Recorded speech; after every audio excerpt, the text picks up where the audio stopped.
আসসালামু আলাইকুম প্রিয় দর্শক, অন্য মঞ্চের আলাপ চাইতায় আপনাদের সকলকে আমন্ত্রণ। প্রিয় দর্শক, সাজ্জাদ কাদিরের শুভেচ্ছা নিন। এই মুহূর্তে আপনাদের সামনে কথা বলতে চাই। একদিকে সেনা প্রত্যাহারের ঘোষণা, মাঠে নামলো বিজিবি। দেশ কি সত্যিই স্বাভাবিক? সেনা প্রধানের বক্তব্যের নেপথ্যের আসল বাস্তবতা কি?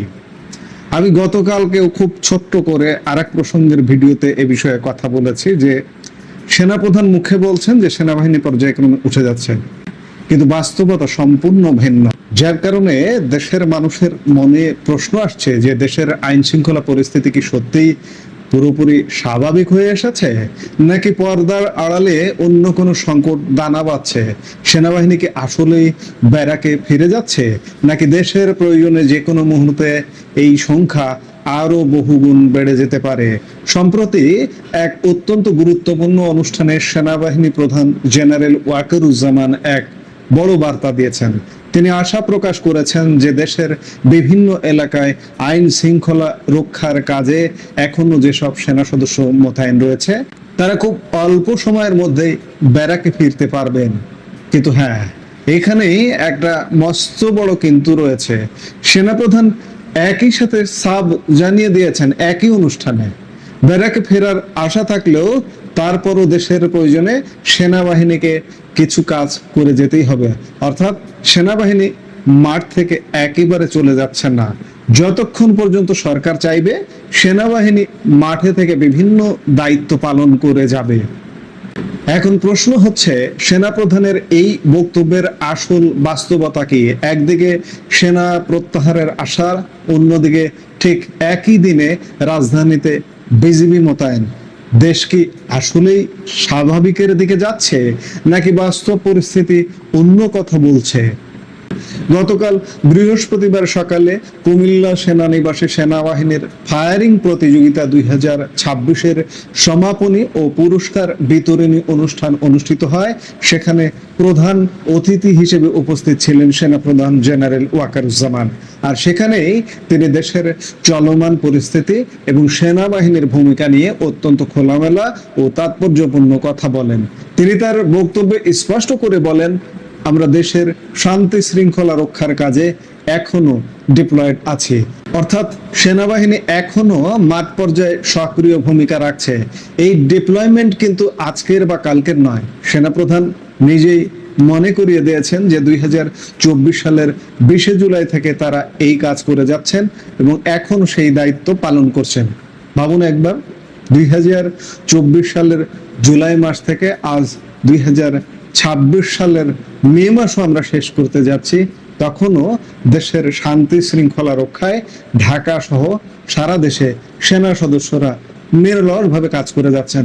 অর্থাৎ প্রায় 2 বছর হতে যাচ্ছে। সেনাপ্রধান নির্দিষ্ট তথ্য দিয়ে জানিয়েছেন এখনো প্রায় 16 থেকে 17 হাজার সেনা সদস্য বাংলাদেশের 62টি জেলায় মোতায়েন আছেন। যদিও আগের তুলনায় অনেক সৈনিক উইথড্র বা প্রত্যাহার করা হয়েছে, কিন্তু এখনো সম্পূর্ণ উইথড্র বা প্রত্যাহার করা সম্ভব হয়নি। আগে এটি ছিল 30 হাজারের মতো। তবে সেনাপ্রধান একটি ইতিবাচক আশাবাদ ব্যক্ত করেছেন। তিনি বলেছেন, ইনশাল্লাহ আমরা আশা করছি কিছু সময়ের মধ্যে আমরা সবাই ব্যারাকে ফেরত আসতে পারবো। কিন্তু ব্যারাকে ফিরলেই কি সেনাবাহিনীর কাজ শেষ? না, এখানেই আসছে মূল টুইস্ট। সেনাপ্রধান অত্যন্ত বাস্তবসম্মতভাবে বলেছেন, ব্যারাকে ফেরার আশা থাকলেও দেশের প্রয়োজনে সেনাবাহিনীকে কিছু কাজ করে যেতেই হবে। সরকার যতক্ষণ পর্যন্ত চাইবে সেনাবাহিনী মাঠে থাকবে এবং বিভিন্ন কাজ করে যাবে। যেমন উদাহরণ হিসেবে তিনি বর্তমান পরিস্থিতির কথা উল্লেখ করেছেন। তিনি বলেছেন, যেমন এখন ফিউল ডিপোগুলোতে আমাদের ডিপ্লয়মেন্ট আছে। এরকম টাইম টু টাইম বিভিন্ন কাজে আমাদের হয়তো সরকারকে সহায়তা করতে হবে। তার মানে রাষ্ট্রীয় গুরুত্বপূর্ণ কেপিআই যেমন জ্বালানি তেলের ডেপো বা এই জাতীয় স্পর্শকাতর জায়গাগুলোর সুরক্ষায় সেনাবাহিনী এখনো নিয়োজিত আছে এবং ভবিষ্যতেও প্রয়োজনে সরকারকে এরকম জরুরি সহায়তা দিয়ে যেতে হবে। পাশাপাশি সেনাপ্রধান সেনাবাহিনীর নিজস্ব কাঠামোগত দায়িত্বের কথাও মনে করিয়ে দিয়েছেন। তিনি বলেন, আমাদের যে প্রধান কাজ ক্যান্টনমেন্টে ফেরত এসে প্রশিক্ষণগুলো করে যুদ্ধের জন্য প্রস্তুতি। আমাদের নিজস্ব যে পদ্ধতি আছে, নিজস্ব ওয়ে আছে, সেগুলো আস্তে আস্তে আমাদের শুরু করতে হবে। খুবই স্বাভাবিক কথা।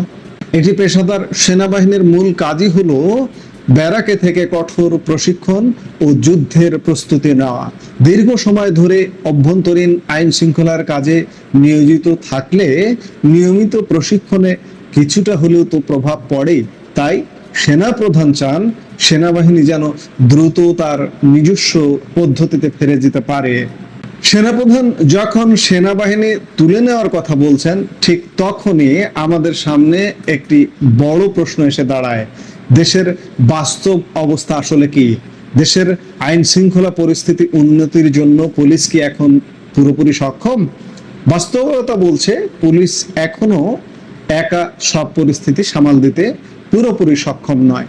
আর এই অক্ষমতার স্পষ্ট উদাহরণ পাওয়া গেছে ঠিক সেদিনই, যেদিন সেনাপ্রধান এই বক্তব্য দিচ্ছিলেন। হ্যাঁ, গতকাল বৃহস্পতিবারই যখন সেনাপ্রধান সেনা প্রত্যাহারের আশা প্রকাশ করছেন, ঠিক সেই দিনই দেশের রাজধানী এবং এর আশপাশের জেলাগুলোতে বর্ডার গার্ড বাংলাদেশ বা বিজিবি মোতায়েন করা হয়েছে।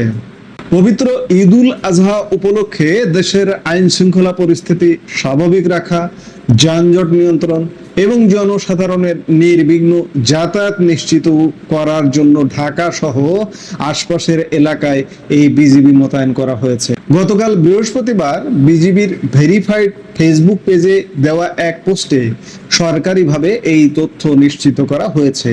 যেসব এলাকায় বিজিবি মোতায়েন করা হয়েছে সেগুলো হলো রাজধানীর ব্যস্ততম নিউ মার্কেট, এলিভেটেড এক্সপ্রেসওয়ে, সাভারের নবীনগর, বাইপাইল, গাজীপুর সিটি কর্পোরেশন ও গাজীপুর চৌরাস্তা। এই এলাকাগুলোর নাম শুনলেই আপনারা বুঝতেই পারছেন এগুলো কতটা যানজট প্রবণ এবং উৎসবের সময় কতটা ঝুঁকিপূর্ণ ও জনাকীর্ণ হয়ে ওঠে। বিজিবির সেই ফেসবুক পোস্টে আরো কিছু গুরুত্বপূর্ণ ডিটেলস বা তথ্য দেওয়া হয়েছে। সেখানে বলা হয়েছে সরকারের নির্দেশনা অনুযায়ী ঈদের ঠিক 7 দিন আগে থেকে শুরু করে ঈদের পরবর্তী 3 দিন পর্যন্ত, অর্থাৎ মোট 10 দিন বিজিবি সদস্যরা এই বিশেষ দায়িত্ব পালন করবেন। তাদের মূল কাজ হবে জনসাধারণের নিরাপদ ও নির্বিঘ্ন ঈদ যাত্রা নিশ্চিত করা। এর পাশাপাশি সার্বিক আইন শৃঙ্খলা রক্ষায় গুরুত্বপূর্ণ টোল প্লাজা, মহাসড়ক ও তীব্র যানজট প্রবণ এলাকাগুলোতে নির্বাহী ম্যাজিস্ট্রেট দ্বারা পরিচালিত ভ্রাম্যমাণ আদালতের কার্যক্রমে বিজিবি সদস্যরা সরাসরি সহায়তা করবেন। এখন যদি আমরা পুরো বিষয়টি একটু ঠান্ডা মাথায় বিশ্লেষণ করি, তবে একটি বিষয় পরিষ্কার হয়ে যায়, দেশ এখনো পুরোপুরি স্বাভাবিক বা শান্ত নেই। ঈদে মানুষের যাতায়াত নির্বিঘ্ন করতে এবং শৃঙ্খলা ধরে রাখতে যদি সীমান্তরক্ষী বাহিনী বিজিবিকে ঢাকার রাস্তায় নামাতে হয়, তবে ভেতরের পরিস্থিতি যে এখনো পুরোপুরি পুলিশের নিয়ন্ত্রণে আসেনি তা স্পষ্ট। বিজিবির কাজ এই ঢাকার আইন শৃঙ্খলা যানজট নিয়ন্ত্রণ করা নয়, সেনাবাহিনীর কাজ নয়, এটি পুলিশের কাজ। অর্থাৎ পুলিশ কিন্তু কাজে ফেরেনি। আপনি যারা ঢাকায় চলাফেরা করেন, ঢাকার রাস্তাঘাটে চলাফেরা করলেও বোঝেন যে ট্রাফিক পুলিশের অবস্থাটা কি। এই দেখছেন এক সময় আছে, এই দিনের বাকি সময় নেই, অর্থাৎ এইভাবেই চলছে কিন্তু পুলিশ। আর এসব কারণে আশঙ্কা করা হচ্ছে যে বর্তমানে যে 16-17 হাজার সেনা সদস্য মাঠে আছেন, পরিস্থিতি যদি কোনো কারণে সামান্যতম অবনতি ঘটে, তবে যে কোনো মুহূর্তে এই সংখ্যা 50,000-এ পরিণত হতে পারে। কারণ দেশের শান্তি ও শৃঙ্খলা রক্ষার প্রশ্নে কোনো আপোষ করা চলে না। একদিকে যেমন, ঠিক তেমনি দেশের যে প্রতিষ্ঠানগুলো আছে, পুলিশ প্রশাসন, সেই প্রতিষ্ঠানগুলো যে ভেঙে ফেলানো হয়েছে সেই ভঙ্গুরই আছে। অর্থাৎ সেনাবাহিনীর হাতেই আছে, কিন্তু দেশের শৃঙ্খলা রক্ষার বলা যায় মূল দায়িত্ব সেনাবাহিনীর হাতেই আছে। তাহলে পুরো বিষয়টির সার সংক্ষেপ কি দাঁড়ালো? সেনাপ্রধান পেশাদারত্বের খাতিরে এবং সেনাবাহিনীকে নিয়মিত প্রশিক্ষণে ফিরিয়ে নেওয়ার জন্য ব্যারাকে ফেরার আশা প্রকাশ করছেন, যা অত্যন্ত যৌক্তিক। এটাই তো হবার কথা। কিন্তু দেশের বাস্তব পরিস্থিতি এবং উৎসবের মৌসুমের চাপ সামলাতে এখনো পুলিশ একা যথেষ্ট নয়, যার কারণে বিজিবিকে মাঠে নামাতে হচ্ছে। আর সরকার যতদিন চাইবে সেনাবাহিনীও পুরোপুরি মাঠ ছাড়ছে না। সব মিলিয়ে দেশের আইন শৃঙ্খলা পরিস্থিতি এখন একটি বড় চ্যালেঞ্জের মধ্যে দিয়ে যাচ্ছে। আমরা শুধু আশা করতে পারি সেনাবাহিনী, বিজিবি এবং পুলিশ সবাই মিলে দেশের মানুষকে একটি নিরাপদ ও শান্তিপূর্ণ পরিবেশ উপহার দেবে। দেখুন, পুলিশ নিয়ে নানা ঘটনা ঘটছে। পুলিশ কিন্তু এখনো পর্যন্ত বিভিন্ন জায়গায় আক্রান্ত হচ্ছে। দুদিন আগে মিরপুরে আক্রান্ত হয়েছে, গতকালকে চট্টগ্রামে এক ধর্ষণ কাণ্ডকে কেন্দ্র করে পুলিশ আক্রান্ত হয়েছে। পুলিশ জনগণ দ্বারা অবরুদ্ধ হয়েছে। অর্থাৎ পুলিশের অবস্থাটা কিন্তু এমন, সেনাবাহিনী যতই মুখে বলুন না কেন, কিন্তু বাস্তবতা সম্পূর্ণ ভিন্ন কথা বলছে। দেশ এক শ্বাসরুদ্ধকর পরিস্থিতির মধ্যে আছে। আমরা প্রত্যাশা করেছিলাম, বা দেশের মানুষ প্রত্যাশা করেছিল, বিশ্ববাসী প্রত্যাশা করেছিল যে এই যে অবৈধ ইউনূস সরকার, এই অবৈধ ইউনূসের যে একটা অবৈধ নির্বাচন, এই নির্বাচনের পরে দেশ শান্ত হবে। শান্ত হয়নি, কিছুই হয়নি, দেশের কোনো উন্নতি হয়নি। দেশের উন্নতি যদি হতো, আপনি এই যে গত 3 মাসে দেশে কোনো বিনিয়োগ হয়েছে? নির্বাচিত সরকারের 3 মাস আপনি দেখাতে পারবেন? দেখাতে পারবেন না। কাজেই দেশ যে ভয়ঙ্কর সংকটে, আবার যে একটা যুদ্ধাঙ্গদেহী পরিস্থিতির মধ্যে যে কোনো মুহূর্তে ঢুকে যাবে। আমি বললাম যে 16,000 17,000 সৈন্য, এটা 50,000-এ যে কোনো সময় রূপ লাভ করতে পারে। দেশ এই অবস্থায় আছে। দর্শক, তাহলে আপনি অনুমান করুন, বুঝুন যে দেশ কোথায় আছে। এই পরিস্থিতি থেকে আমাদের উত্তরণ ঘটাতে হবে, উত্তরণ ঘটতে হবে। কিভাবে ঘটতে হবে সেটাই এখন প্রশ্ন।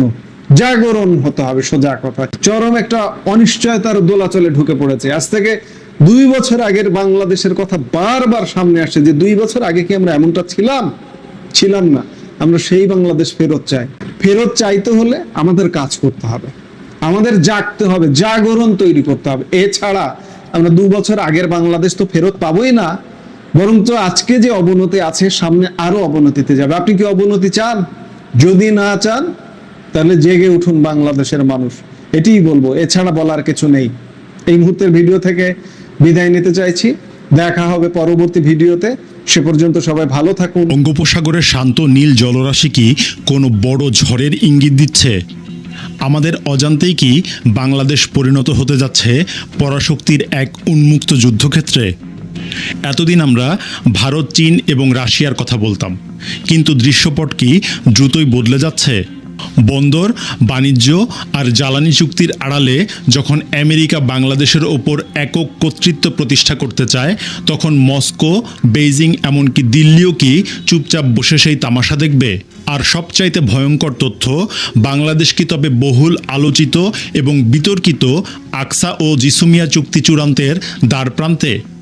ইরানের পররাষ্ট্রমন্ত্রী সাম্প্রতিক হুমকি কি আমাদের জ্বালানি নিরাপত্তাকে ধ্বংস করে দেবে? আজকের ভিডিওতে আমরা এমন কিছু পর্দার আড়ালের তথ্য উন্মোচন করব যা জানলে আপনি শিউরে উঠবেন। বাংলাদেশ কি নিজের সার্বভৌমত্ব হারিয়ে পরাশক্তির ছায়াযুদ্ধের মঞ্চ হতে যাচ্ছে? ভিডিওর শেষে আপনারা সব পরিষ্কার হয়ে যাবেন। সাম্প্রতিক সময়ে বাংলাদেশের ভূ রাজনীতিতে এক নাটকীয় মোড় দেখা যাচ্ছে। ঢাকা এখন ওয়াশিংটনের সাথে বড় ধরনের বন্দর উন্নয়ন, জ্বালানি সরবরাহ এবং বাণিজ্য চুক্তির পথে হাঁটছে। আপাত দৃষ্টিতে একে উন্নয়ন মনে হলেও এর গভীরে রয়েছে ভিন্ন কিছু হিসেব। আমেরিকা দীর্ঘদিন ধরেই বঙ্গোপসাগরে তার স্থায়ী উপস্থিতি নিশ্চিত করতে চায়। যখনই একটি দেশ আমেরিকার একক বলয়ে ঢুকে পড়ে এবং তাদের সব শর্ত মেনে নিয়ে বন্দর ও জ্বালানি চুক্তি করে, তখন সেই দেশের কৌশলগত স্বায়ত্তশাসন প্রশ্নের মুখে পড়ে।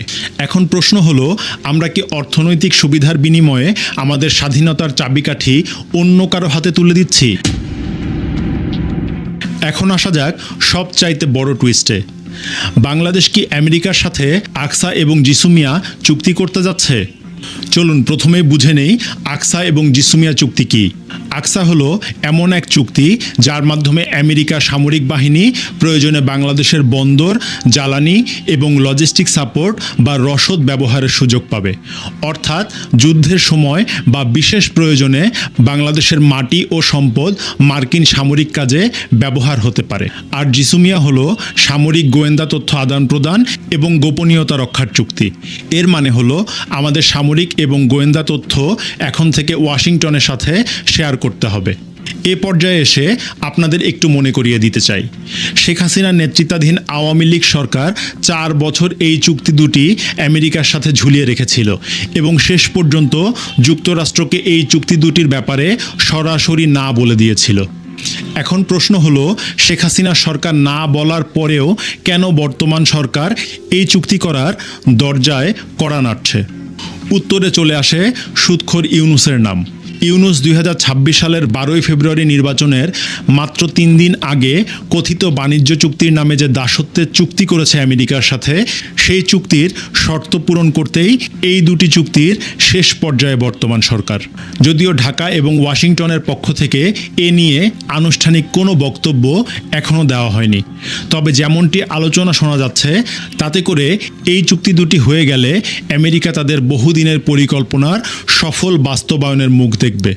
আর এই চুক্তিগুলো সম্পূর্ণ হওয়া মানেই হলো নিরপেক্ষতার নীতি থেকে পুরোপুরি সরে আসা।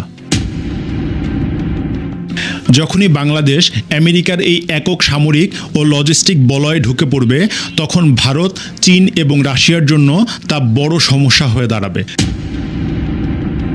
নিজ বাড়ির উঠোনের পাশে মার্কিন সামরিক উপস্থিতি ভারতের জন্য অস্বস্তি তৈরি করবে। বঙ্গোপসাগরে আমেরিকার ঘাঁটি গেড়ে বসা মানে শুধু চীনকে নিয়ন্ত্রণ নয়, বরং ভারতের ওপরও আমেরিকা ছড়ি ঘোরাবে। এই অঞ্চলে মার্কিন উপস্থিতি পাওয়ার ইমব্যালেন্স করবে, যা ভারতের জন্য মাথা ব্যথার কারণ। অন্যদিকে চীন তার বেল্ট অ্যান্ড রোড ইনিশিয়েটিভ এবং বঙ্গোপসাগরের বাণিজ্যিক রুট নিয়ে শঙ্কিত হয়ে পড়বে, কারণ চীনের বড় অংশের তেল ও বাণিজ্য ভারত মহাসাগর ও মালাক্কা রুট দিয়ে যায়। বঙ্গোপসাগরে মার্কিন উপস্থিতি বাড়লে এই রুট নজরদারি বা চাপের মুখে পড়তে পারে। চীনের দীর্ঘদিনের ভয় হলো সংঘাত হলে গুরুত্বপূর্ণ সমুদ্রপথ আটকে দেয়া হতে পারে। তাই বিশ্লেষকরা মনে করেন বঙ্গোপসাগরে মার্কিন অবস্থান সেই উদ্বেগ বাড়াতে পারে। আবার চীন মনে করে এই অঞ্চলে আমেরিকা এসে উপস্থিত হলে বঙ্গোপসাগর ও ভারত মহাসাগরে চীনের জাহাজ বা সাবমেরিন চলাচলে সার্বক্ষণিক নজরদারি করবে যুক্তরাষ্ট্র। এছাড়া চীনের এই অঞ্চলে বন্দর অবকাঠামো ঝুঁকির মুখে পড়বে। আন্তর্জাতিক সম্পর্ক বিশ্লেষকদের মতে আমেরিকা এই অঞ্চলে প্রবেশ করলে ভারত মহাসাগরের সরবরাহ রুট চীনের জন্য ঝুঁকিপূর্ণ হয়ে উঠতে পারে। রাশিয়া ঐতিহাসিকভাবেই মার্কিন নৌপ্রভাবকে কৌশলগত চ্যালেঞ্জ হিসেবে দেখে। বঙ্গোপসাগরে মার্কিন উপস্থিতি রাশিয়ার চোখে আঞ্চলিক শক্তির ভারসাম্য বদলে দিতে পারে। চীন রাশিয়া জোটের ওপর চাপ বাড়তে পারে। চীনের সাথে যেহেতু রাশিয়া কৌশলগত সম্পর্ক বজায় রাখে, সেক্ষেত্রে রাশিয়াও চাপ অনুভব করবে। এছাড়া ভারত মহাসাগরে রাশিয়া মাঝে মাঝে নৌমহড়া এবং নিজেদের উপস্থিতির জানান দেয়। মার্কিন শক্ত ঘাঁটি থাকলে নজরদারি ও অপারেশনে চাপ বাড়তে পারে। বাংলাদেশে মার্কিন ঘাঁটি হলে কি এই 3 শক্তিশালী দেশ হাত গুটিয়ে বসে থাকবে? কখনোই না। রাশিয়া, ইন্ডিয়া এবং চায়না মিলে একটা জোট অর্থাৎ RIC গঠনের আলোচনা ছিল, যা এখন প্রায় ঘোষণা হবার পথে। আর বাংলাদেশে আমেরিকার উপস্থিতি তাকে আরও ত্বরান্বিত করবে। যদিও ভারত এবং চীনের মাঝে সীমান্ত নিয়ে বিরোধ আছে, কিন্তু বৃহত্তর স্বার্থে তারা জোট গঠনে আগ্রহী। দেখুন, চীনের সুপার পাওয়ার হবার দৌড়ের প্রধান শত্রু আমেরিকা, আর রাশিয়া যারা বর্তমানে বিশ্বজুড়ে আমেরিকার প্রভাব কমাতে মরিয়া। আর আগেই বলেছি, ভারত কখনোই নিজ বাড়ির উঠোনের পাশে মার্কিন সামরিক উপস্থিতি মেনে নেবে না। তাহলে ফলাফল কি হবে? রাশিয়া, ভারত এবং চীন তখন বাংলাদেশকে চাপে ফেলতে দ্বিধা করবে না। এই 3 দেশ তখন এক হয়ে বাংলাদেশের ওপর অর্থনৈতিক ও কূটনৈতিক চাপ সৃষ্টি করবে। বাংলাদেশ হয়ে পড়বে এক বিশাল স্যান্ডউইচ, এক পাশে আমেরিকা, অন্য পাশে এই ত্রিভুজ শক্তি। দেখুন, বাংলাদেশ আমেরিকার সাথে সমঝোতা স্মারক স্বাক্ষর করেছে। আর এই সমঝোতা স্মারক স্বাক্ষরের পরপরই 15ই মে শুক্রবার নয়াদিল্লিতে ব্রিক্স পররাষ্ট্রমন্ত্রীদের বৈঠকে যোগ দিয়ে সাংবাদিকদের সঙ্গে কথা বলার সময় ইরানের পররাষ্ট্রমন্ত্রী আব্বাস আরাগাচি স্পষ্ট করে বলেন, ইরানের সঙ্গে যুদ্ধে জড়িত নয় এমন সব জাহাজ হরমুজ প্রণালী দিয়ে চলাচল করতে পারবে। তাহলে এই সমঝোতা স্মারকের অর্থ কী? এর অর্থ হলো বাংলাদেশ এখন মার্কিন জ্বালানি জোটের সদস্য। আকসা এবং জিসুমিয়া চুক্তির মতো সামরিক চুক্তির দিকে এগোলে তেহরান তখন একে ভালো চোখে দেখবে না। অর্থাৎ ইরান ধরে নেবে বাংলাদেশ এখন ইরানের সাথে যুদ্ধরত জোট। আমাদের মনে রাখা দরকার, আমাদের জ্বালানির সিংহভাগ আসে ওই রুট দিয়েই। যদি হরমুজ প্রণালীতে আমাদের জাহাজ আটকে দেওয়া হয়, তাহলে বাংলাদেশের পাওয়ার গ্রিড কি অন্ধকারে ডুবে যাবে না? তাহলে জ্বালানির অভাবে কি বাংলাদেশের শিল্প কারখানা বন্ধ হয়ে যাবে? পরাশক্তির এই লড়াইয়ে শেষ পর্যন্ত বলি হবে বাংলাদেশের সাধারণ মানুষ। বিদ্যুতের দাম বাড়বে, মুদ্রাস্ফীতি আকাশ ছোঁবে, বিদেশি বিনিয়োগ থমকে যাবে এবং জাতীয় নিরাপত্তা হুমকির মুখে পড়বে। ইউক্রেন কিংবা সিরিয়ার দিকে তাকালে আমরা দেখি, যখনই কোনো ছোট দেশ পরাশক্তির যুদ্ধের মঞ্চ হয়েছে, তখনই সেই দেশের সাধারণ মানুষের কপালে জুটেছে কেবল দুর্ভোগ আর হাহাকার। বাংলাদেশ কি তবে সেই পথেই হাঁটছে? আমাদের নীতি নির্ধারকরা কি কোনো বড় বিপদের দিকে আমাদের নিয়ে যাচ্ছেন? উন্নয়ন আর সার্বভৌমত্বের মাঝে যে সূক্ষ্ম রেখা আছে, তা কি আমরা হারিয়ে ফেলছি? সময় এসেছে সচেতন হবার। এখন আপনারাই বলুন, আমাদের বন্দর আর গোয়েন্দা তথ্য কি অন্যদের হাতে তুলে দেওয়া আমাদের জন্য নিরাপদ? এক সুপার পাওয়ারের বলয়ে ঢুকে বাকি 3 পরাশক্তির চাপ কি সহ্য করার ক্ষমতা আমাদের আছে? জানতে চাই আপনার মতামত। লিখে জানাতে পারেন আমাদের কমেন্ট বক্সে। আবার দেখা হবে রাজনীতির কোনো জটিল হিসেবের খাতায়। সে পর্যন্ত বিদায়।